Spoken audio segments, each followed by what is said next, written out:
Bueno, como recordarán, durante la primera parte de nuestras charlas hablamos de los modelos económicos que marcaban la humanidad a lo largo de los siglos.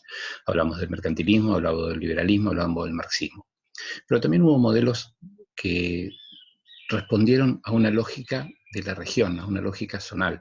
En este caso, hoy les voy a hablar desde el modelo agroexportador y de todo lo que pasó entre el modelo agroexportador y la llegada al GATT, Acuerdo General de Tarifas y Transportes. Es decir, un periodo de 100 años que va desde 1880 a 1980. Tengamos en cuenta que el mundo en ese momento era completamente diferente.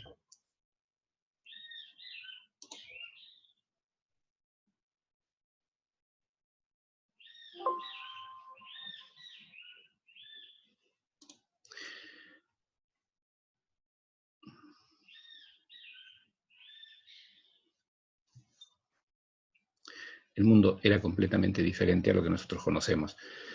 Por empezar, el modelo agroexportador tenía que ver mucho con la realidad de la economía de Latinoamérica. Estos fueron los modelos económicos que se usaron o que acompañaron el crecimiento de la República Argentina durante el siglo XIX. Pasamos de un periodo de vaquería, recuerden, 1810-1850, que era el Virreinato del Río de la Plata, que era la República Argentina con la Revolución de Mayo, qué es lo que teníamos realmente en ese momento. Vacas, es decir, lo poco que nosotros teníamos de modelo económico tenía que ver con la vaquería, con el ganado. Entre 1810 y 1850 se hizo fuerte esa presencia de ganado en el territorio nacional. De 1850 a 1880 pasamos al ciclo del lanar, cuando se detectó que las ovejas se adaptaban muy bien a nuestro suelo, a nuestras tierras, y que servía para generar una riqueza extra que era a partir de las lanas que se necesitaban, de los tejidos que se podían sacar. Entre 1880 y 1930 pasamos a ser parte de un modelo que se llamaba el modelo agroexportador, donde tenía todo el campo como elemento de ingreso de divisas. Entre 1930 y 1947 se produjo el periodo de industrialización por sustitución de importaciones. ¿Qué significaba eso? Que se iba a empezar a industrializar, distintas empresas iban a formar parte del crecimiento de la República Argentina, sustituyendo las importaciones. Entre 1947 y 1955 se desarrolló el primer y el segundo plan quinquenal. Eran planes que se hacían por 5 años y donde el gobierno marcaba qué eran las tendencias que iba a apoyar y a sostener durante esos periodos. De 1958 a 1972 tuvimos un modelo de desarrollismo a través de la figura de distintos políticos que generaron un movimiento completamente diferente para la República Argentina, donde se dio prioridad, por ejemplo, a la explotación del petróleo. Y de 1976 al 2012 se desarrolló un modelo aperturista, y después del 2012 ustedes están al tanto, como yo, de todas las cosas que han sucedido en la República Argentina. Pero básicamente estos son los modelos económicos argentinos que estuvieron presentes durante el siglo XIX. Si ustedes ven acá, el modelo agroexportador tenía que ver con esto, con campos, con ganadería, con agricultura, con desarrollar intensivamente la tierra. El modelo agroexportador en la Argentina surge a partir de un proceso de industrialización que atraviesa Europa hacia fines del siglo XIX y que genera ofertas de productos manufacturados, demanda materias primas y excedentes de capitales en búsqueda de mejores márgenes de ganancias. ¿Qué pasaba en Europa? Se estaba incrementando el proceso de industrialización. Eso significaba que cada vez más gente empezaba a trabajar dentro de las empresas, dentro de las pequeñas y nuevas fábricas que se estaban armando. Eso significaba, por supuesto, que cada vez hubiera menos gente trabajando en el campo, que se le daba más prioridad a producir productos manufacturados. Y eso, a su vez, traía como consecuencia que en esa gran cantidad de productos que se estaban produciendo y vendiendo en todos lados hubiera excedentes de capitales que necesitaban tener mejores márgenes de ganancia. Y América Latina fundamentalmente, y Argentina en particular, tienen todo lo que estaba necesitando el resto del mundo. América Latina se reacomoda en el nuevo mercado mundial y Argentina se incorpora como una de las principales productoras de alimentos y materias primas. Aquí es donde se habla de Argentina, granero del mundo. Y pensémoslo de esta manera y entendamos cómo cambió el mapa agroeconómico de la República Argentina. En el año 1885 había 802 hectáreas solamente sembradas de productos agrícolas. Para que se den una idea, 802 hectáreas son 802 canchas de Villa Dálmine, son 802 bomboneras. Una hectárea es una cuadra aproximadamente, un poquitito más, tiene que ver con una cancha, tiene una cuadra.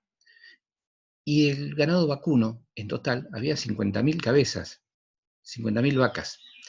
El ganado ovino había 1.118.000, por eso hablamos del periodo en el cual crece la cría de las ovejas, porque se desarrolla como nunca la lanería sobre todas las demás industrias.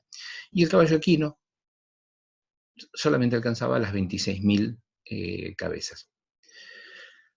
En el 1900, para no abrumarlos con datos, en 1947 había 67.000 hectáreas, 270.000 hectáreas. Habíamos pasado de 802 canchas de fútbol a 270.000 canchas de fútbol. El ganado vacuno había crecido de 50.000 a 152.000, es decir, había crecido un 300%. El ganado ovino había descendido, es decir, ya no era tan intensivo las crías de las ovejas por la degradación que tenía el suelo, y habíamos pasado a tener 483.000. Vuelvo, en 1885 había 802 hectáreas y 50.000 cabezas de ganado vacuno. En el 2014, la superficie sembrada fue de 20 millones de hectáreas. 20 millones de hectáreas son 20 millones de canchas de Villa Dálmine. Y el ganado criado era de 69 millones de cabezas. Pasamos de 152.000 en el 47 a 69 millones de cabezas. Definitivamente Argentina estaba atravesado por el modelo agroexportador. A partir de 1880, la producción y exportación de cereales primero y de carne después crecen constantemente. ¿Por qué? Porque eran productos muy demandados por los países europeos, como les dije, como Inglaterra y Alemania, donde estaba desarrollándose la industrialización. Había una burguesía terrateniente muy arraigada, que eran propietarios de tierras o poseedores de más de 10.000 hectáreas. Y esta era una élite con un objetivo muy claro.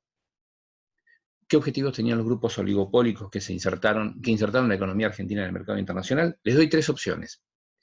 Primero, obtener divisas para el Estado Nacional, para que el Estado Nacional fomentara la industria.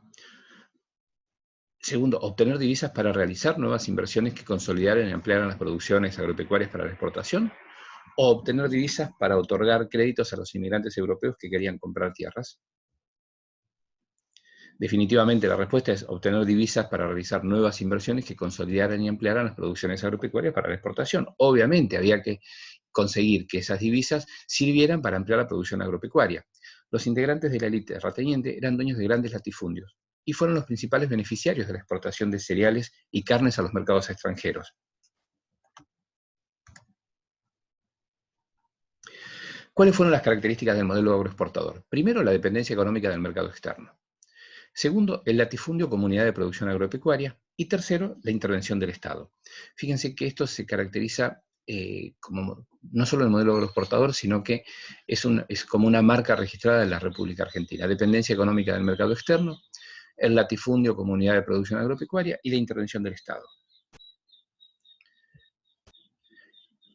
¿Y esto cómo se conseguía? A partir de la participación de capitales extranjeros, de la inmigración extranjera y el desequilibrio regional. Porque había que tener muy en claro que Argentina, para poder sobrevivir a esto, tenía que ser el mejor exportador, tenía que ser el que mejor concentrara los recursos. ¿Qué tuvo que ver Gran Bretaña en la República Argentina y en la economía mundial? En 1873 se produce la crisis en el capitalismo europeo. Las inversiones en Europa no eran rentables, entonces había gran disponibilidad de capitales para invertir en los países periféricos, como la República Argentina. Gran Bretaña es una potencia financiera y tiene grandes capitales para intervenir y para invertir. Gran Bretaña es un país exportador de manufacturas e importador de materias primas para su industria. Fíjense que con estos 3 últimos puntos, uno entiende la relación que ha tenido Argentina con Gran Bretaña a lo largo de los siglos.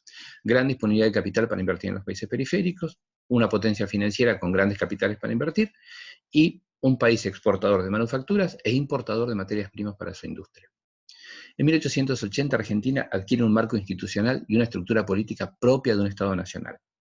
La generación del 80 tiene la voluntad de modernizar el país. Tienen nuevas ideas económicas que son las que intenta poner en práctica. Primero, el país debe aprovechar sus ventajas comparativas. ¿Recuerdan cuando hablábamos de ventajas comparativas y competitivas? Bueno, la generación del 80 pautaba o hablaba ya de las ventajas comparativas. Con esto debía insertarse en el mercado mundial como exportadora agrícola. Tiene la ventaja de la abundancia y la calidad de la tierra, es decir, eso es lo que marcaba la diferencia respecto al resto. Segundo, aprovechar la ventaja comparativa de la tierra. Hay que conseguir capitales y manos de obra barata. Y tercero, hay que extender la frontera agropecuaria expulsando al indio. Piensen en estos tres puntos: aprovechar las ventajas comparativas, buscar capitales y manos de obra, y extender la frontera agropecuaria expulsando al indio. En 1862 comienza la unificación del territorio nacional. Esto era la República Argentina. Esto es la República Argentina como nosotros la conocemos ahora. Piensen que en 1862 lo único que estaba consolidado fueron parte de Jujuy, Salta, Tucumán, Catamarca, La Rioja, San Juan, Mendoza, San Luis, Córdoba, Tucumán, algo de Santa Fe, Entre Ríos, Corrientes, Misiones, algo de Formosa. Esto era lo que se conocía como República Argentina. En 1869 se integra en este mismo contexto Jujuy, todo el norte argentino. En 1876 se incorpora Formosa y Chaco. En 1878 se incorpora todo lo que es la capitanía de Río Gallegos y Ushuaia. En 1879, la parte, acá es donde se extiende la frontera contra el indio, abarcando todos los territorios de la Pampa Húmeda. En 1881 se termina de completar el mapa argentino con la incorporación de toda la Patagonia. En 1880 se produce una expansión de la burocracia. El Estado interviene en campos donde antes no intervenía. Se firma la ley de educación, se firma la ley de registro civil, se fortalece el Estado nacional y se debilitan los gobiernos provinciales. Paz y administración eran la necesidad de paz política para poner en marcha una legislación moderna. El Estado estaba abierto solo para la clase dominante. La participación política del pueblo e inmigrantes es muy limitada. Aparecen partidos políticos que se oponen a esta organización, la UCR y los socialistas, por ejemplo. Este esquema de dominación termina en 1912 con la ley Sáenz Peña.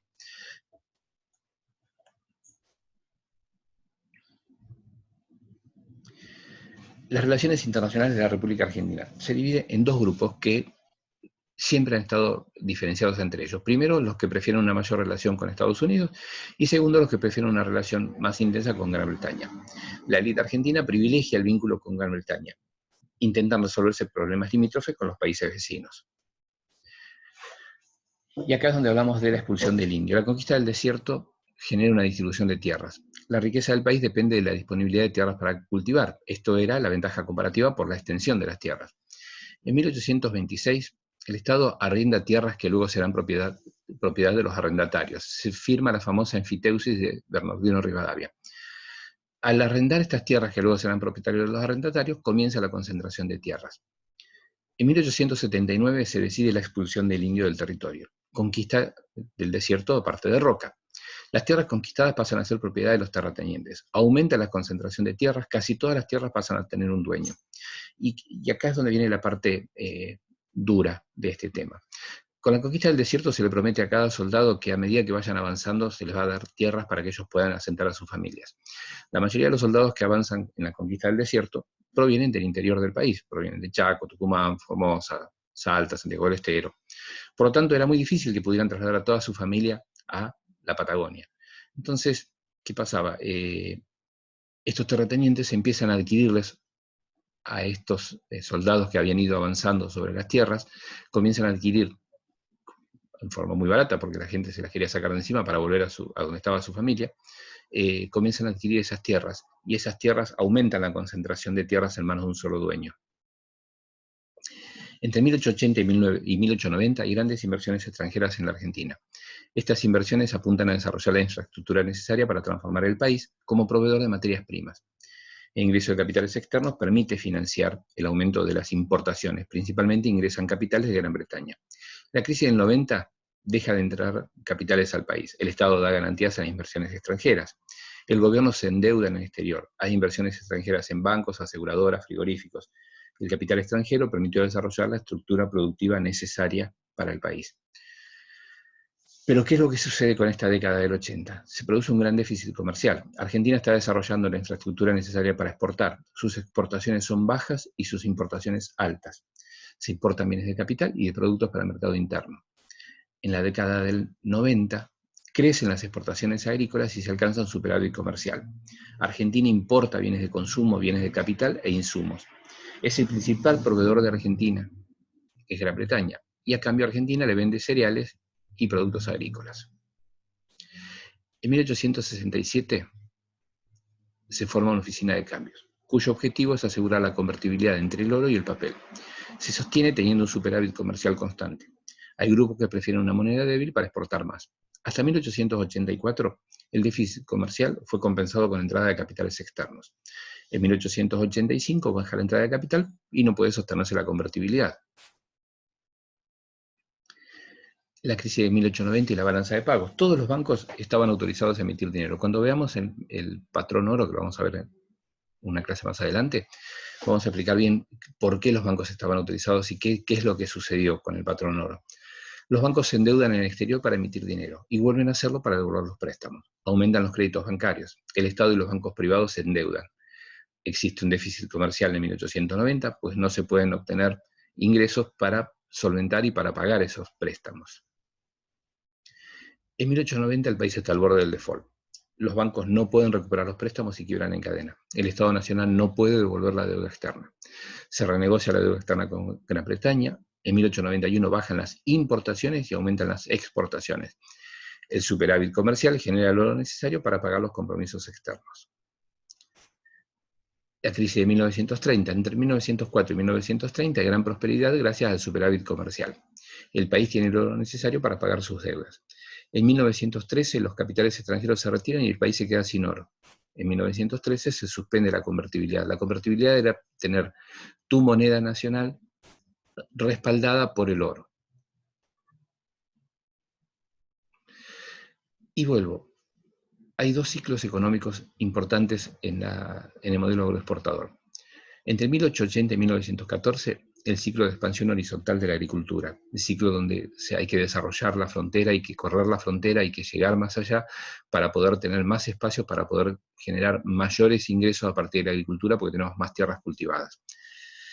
Entre 1914 y 1930 se produce el ciclo de desaceleración o demora. No podemos seguir ampliando esa frontera, necesitamos, porque el mundo está viviendo una crisis completamente diferente, por lo tanto, tenemos que parar la pelota y ver cómo continuamos. Fundamentalmente, entiendan que es un mundo diferente el que se aproxima. Y esto es a modo de resumen del modelo exportador. La Argentina, como otros países, entre 1880 y 1930, la Argentina, como otros países que ante la necesidad de mano de obra ofrecen salarios altos, recibe a gran cantidad de inmigrantes expulsados de algunas zonas de Europa, que sufren exceso de población, desocupación y hambruna. En 1876 se promulga la Ley Avellaneda o Ley de Inmigración, que otorgaba ciertos beneficios a aquellos colonos que se instalaran en zonas rurales. El gran problema era la escasez de tierras. El problema de la escasez de tierras fue resuelto a través de campañas militares en contra de los pueblos originarios, proceso de acumulación primitivo de la burguesía nacional. La masacre y el genocidio indígena le permitió a la clase dominante criolla expandir la frontera agropecuaria e incorporar sus producciones al mercado internacional. El excedente de capitales europeos va a encontrar su colocación en las inversiones de infraestructura ferroviaria en nuestro país, locomotoras, vías férreas, obras, instalación de talleres y almacenes. El ferrocarril disminuye el costo de los fletes, facilita la movilización de la mano de obra y estimula la agricultura en el interior del país. Dentro de los efectos multiplicadores del país se puede mencionar la aparición de pueblos y ciudades que facilitaron la comercialización de los cereales. Cambios en el sector ganadero. Se desmeriniza el ganado lanar, se cambia de razas en las ovejas, se refinan los vacunos y la exportación de ganado en pie, y se generan frigoríficos, exportación de carnes vacunas enfriadas. Uno de esos es el frigorífico de Campana. El aumento, las consecuencias de la aplicación de este modelo: aumento del precio de la tierra.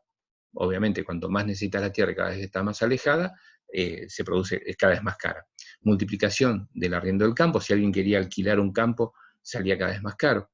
Concentración de la propiedad. Tan solo el 5% de los propietarios tenían el 55% de las explotaciones a nivel nacional. El rol de las potencias imperialistas frente al desarrollo económico de los países latinoamericanos fue clave. Impidieron que los países atrasados repitieran el ciclo histórico cumplido en los países industrializados. De la necesidad de mantener ese atraso, ya que eso le permitía a las potencias reinvertir el capital sobrante y detener la industrialización de América Latina. Una llegada tarde de la Argentina al mercado mundial. Cuando Argentina quiere competir con sus productos nacionales, ya existen competidores más eficientes. por ejemplo, la industria textil, metalúrgica, maquinaria agrícola y automotores, entre otras. No se diversificó su producción y perdió protagonismo en el mercado poco a poco. Bien, hasta acá hablamos del modelo agroexportador. En la próxima charla vamos a hablar ya del patrón oro.